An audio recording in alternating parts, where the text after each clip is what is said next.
Hi, I'm Maggie from MAGGIE'S and I'm here with all these scarves that I have arm knitted, and I've had a little bit of help with this.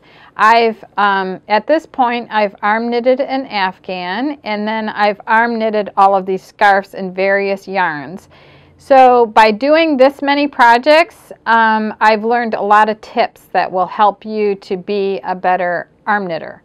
And some of the tips include how to use multiple strands like I did here. This is using everything from like zero weight to City Life ladder yarn and then a worsted weight yarn mixed together.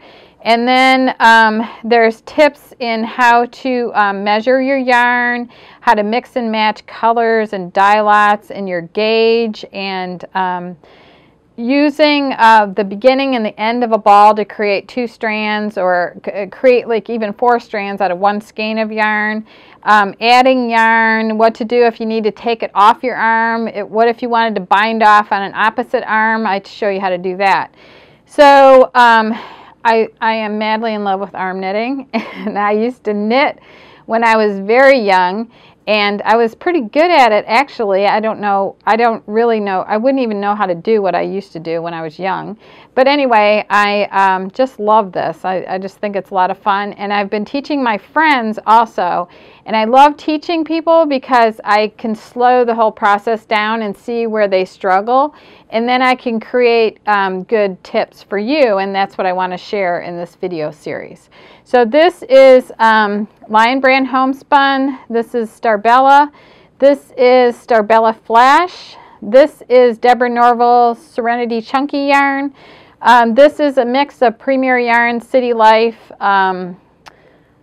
Eversoft, and Enchant Yarn.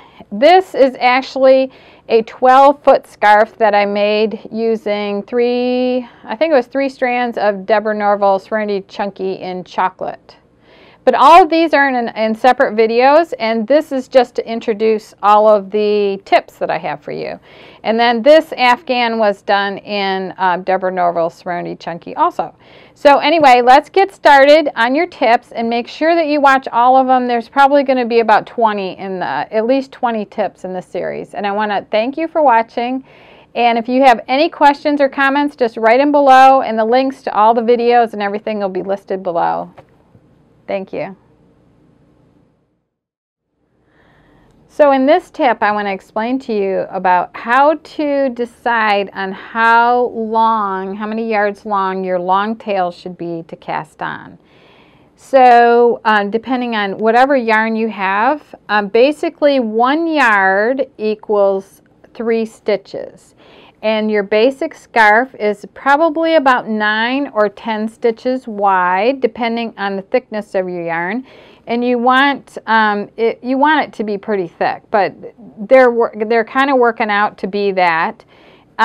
So that if you wanted, like, let's say you want 9 stitches on your arm, you're going to have to have a long tail that's 3 yards long, because it's divisible by the 3. So you take your 9 stitches that you want and you divide it by the 3, because you can get 3 stitches per yard. So let's say you want 12 stitches for a little bit wider scarf, so you divide that by 3, and your long tail needs to be 4 yards long. So on an afghan, when you want to put on 30 stitches, let's say, a lot of them are averaging about 30 stitches wide, then you're going to have to divide that by 3, and then you'll come up with 10.